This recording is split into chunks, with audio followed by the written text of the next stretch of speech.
नमस्कार दोस्तों। साथियों, मेरे पास कई ऐसे कमेंट्स आ रहे हैं जिनको देखकर मुझे लगता है कि इन बातों के ऊपर एक वीडियो जरूर बनाना चाहिए एमपीपीएससी को लेकर। तो साथियों, कई विद्यार्थियों के मन में एक डाउट आ रहा है कि सर, जो एमपीपीएससी की तैयारी पहले से करते आए हैं या पहले से कर रहे हैं, क्या एमपीपीएससी प्रीलिम्स की बात करें तो क्या प्रीलिम्स में उन्हीं का सिलेक्शन हो पाएगा, या मेंस की भी हम बात करें तो क्या उन्हीं का सिलेक्शन हो पाएगा, या उनके सिलेक्शन के चांस भी है जो अभी तैयारी जिन्होंने शुरू की है। तो साथियों, मुझे लगता है कि ये एक बहुत बड़ा डाउट है, इसके ऊपर वीडियो बनाना बड़ा ही जरूरी था। तो देखिए, ये डाउट होना स्वाभाविक है क्योंकि बहुत से ऐसे विद्यार्थी होते हैं जो पीएससी की तैयारी पहले से करते हुए आए हैं, है ना। तो स्वाभाविक सी बात है कि सिलेक्शन के चांसेस कहीं ना कहीं उनके ज्यादा है। लेकिन मेरी आप इस बात को समझिए बहुत अच्छे ढंग से, तो आपको ये सभी बातें क्लियर हो जाएगी। आप जानते हैं एमपीपीएससी प्रीलिम्स में है आपकी 10 यूनिट, है ना। 10 यूनिट आपकी प्रीलिम्स में दी गई है। तो अब आप मुझे एक बात बताइए, मान लीजिए हम दो विद्यार्थियों की बात करते हैं। एक विद्यार्थी वे है जो प्रीलिम्स के नोटिफिकेशन के पहले से ही, मान लेते हैं 1 ईयर पहले से ही तैयारी करते हुए आया है ना, और ये तैयारी कर रहा है और जैसे ही नोटिफिकेशन आता है एग्जाम तक इन्होंने जो ये 10 यूनिट है, इन 10 यूनिट को यहां पर कंप्लीट कर लिया है। एक ऐसे विद्यार्थी भी है जो पहले से तैयारी करता हुआ आया है, मान लेते हैं 1 ईयर से तैयारी करता आया है, लेकिन इन 10 यूनिट को एग्जाम तक कंप्लीट ही नहीं कर पाया है। एक विद्यार्थी ऐसा ले लेते हैं जिसने जैसे ही नोटिफिकेशन आया, नोटिफिकेशन के टाइम से तैयारी करना शुरू किया, और जैसे ही यहां पर एग्जाम नजदीक आता है और तब तक यहां पर जो अपना सिलेबस है प्रीलिम्स का, वह सिलेबस कंप्लीट कर चुका है। एक विद्यार्थी वह भी है जो नोटिफिकेशन के टाइम पर तैयारी कर रहा है, लेकिन एग्जाम नजदीक आने तक यहां पर सिलेबस कंप्लीट नहीं कर पाया है। तो बड़ी बारीकी से इस बात को समझिए।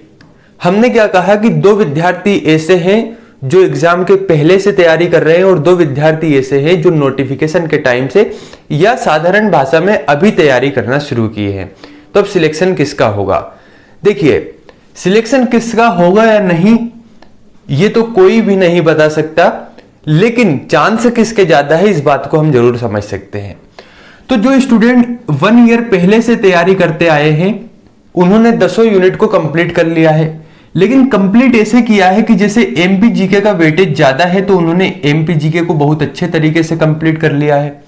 इसके बाद आयोग, इसे भी बहुत अच्छे तरीके से कंप्लीट कर लिया है। सूचना संचार प्रौद्योगिकी की बात करें तो उसे भी बहुत अच्छे तरीके से, यानी कि 1 ईयर पहले से तैयारी तो शुरू की, साथ में जिन सब्जेक्ट का जो वेटेज है वह वेटेज ज्यादा है उन सब्जेक्ट को भी बहुत अच्छे तरीके से कंप्लीट कर लिया है। तो कहने का मतलब ये कि जैसे ही एग्जाम नजदीक आता है, प्रीलिम्स की डिमांड के आधार पर पूरा सिलेबस ये कंप्लीट कर चुके हैं। तो स्वाभाविक सी बात है कि इनके सिलेक्शन के चांसेस यहां पर ज्यादा है। एक विद्यार्थी ऐसा है जो 1 ईयर पहले से तैयारी कर रहा है, लेकिन या तो कह सकते हैं सही डायरेक्शन में तैयारी नहीं कर रहा है,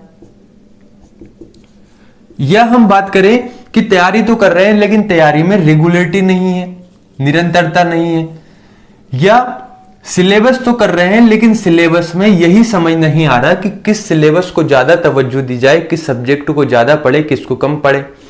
और पता लगता है कि एग्जाम जैसे ही नजदीक आता है उन सब्जेक्ट को कंप्लीट कर लिया जहां वेटेज बहुत कम है जिन सब्जेक्ट का, और उनको कंप्लीट ही नहीं कर पाए, जैसे एमपीजी के आयोग। तो यहां पर क्या इन विद्यार्थियों का सिलेक्शन हो पाएगा? तो स्वाभाविक सी बात है यहां पर सिलेक्शन के चांसेस इन विद्यार्थियों की अपेक्षा थोड़ा सा कम है। ये तो हो गई वे विद्यार्थी जो पहले से तैयारी करते आए हैं, है ना। अब आपके मन में डाउट है कि सर उनका क्या होगा जिन्होंने तैयारी अभी शुरू की है। तो अब इस बात को समझिए। मान लेते हैं कुछ स्टूडेंट जिन्होंने तैयारी करना अभी शुरू किया है, लेकिन चूंकि आप जानते हैं प्रीलिम्स में 10 यूनिट है और 10 यूनिट का हर एक का अपना अलग अलग वेटेज है। तो इसमें से एक विद्यार्थी ऐसा है जिसने तैयारी तो शुरू की लेकिन एमपी जीके को बिल्कुल अच्छे तरीके से कंप्लीट कर लिया। इसके बाद आयोग की बात करें तो आयोग को भी अच्छे तरीके से कंप्लीट कर लिया। सूचना संचार प्रौद्योगिकी को अच्छे से कंप्लीट कर लिया। इसके बाद history, polity, geography, science, economics जितना कंप्लीट करना था उतना कंप्लीट कर लिया। तो आप मुझे बताइए कि क्या प्रीलिम्स में इसके चांसेस है या नहीं। तो आप कहेंगे कि सर इसका मतलब ये कि यहां पर सिलेक्शन होने के चांस तो है। तो मेरे कहने का यह मतलब है कि इस बात पर मत जाइए कि आप तैयारी कब से शुरू कर रहे हैं। इस बात पर जाइए कि आप उस सिलेबस को परीक्षा के दृष्टिकोण से कम समय में, नियत समय में कंप्लीट कर पा रहे हैं या नहीं। क्योंकि एक स्टूडेंट ये भी है जिसने तैयारी करना शुरू किया लेकिन एग्जाम के टाइम से ही तैयारी शुरू किया लेकिन एग्जाम आने तक सिलेबस ही कंप्लीट नहीं कर पाए। तो यहां पर सिलेक्शन के जो चांसेस है वे कम है। तो इन दोनों जो स्टूडेंट है इनकी सिचुएशन यहां पर बराबर है और इनकी सिचुएशन भी बराबर है ना। तो ज्यादा फर्क इस बात से नहीं पड़ता कि आप तैयारी कब से शुरू कर रहे हैं। फर्क इस बात से पड़ता है कि जब से आपने तैयारी शुरू की क्या आपके पास इतना समय बचा है या नहीं कि आप आपका सिलेबस कंप्लीट कर पाए। आप अपने सिलेबस को परीक्षा की दृष्टि से कंप्लीट कर पा रहे हैं या नहीं, यह भी बड़ा महत्वपूर्ण है। क्योंकि जैसे कि हम बात कर रहे हैं एमपी जीके है तो एमपी जीके को पहले कंप्लीट करना ज्यादा जरूरी है, चाहे वह यह स्टूडेंट हो या यह वाला स्टूडेंट हो, है ना। आयोग, सूचना संचार प्रौद्योगिकी इस सब्जेक्ट को पहले करना ज्यादा जरूरी है किसी भी स्टूडेंट की बात करें जिसे सिलेक्शन लेना है। और हिस्ट्री, पॉलिटी, ज्योग्राफी अगर इसे मेंस की दृष्टि से भी कंप्लीट किया हुआ है तो यह पर्याप्त है आपके प्रीलिम्स के लिए।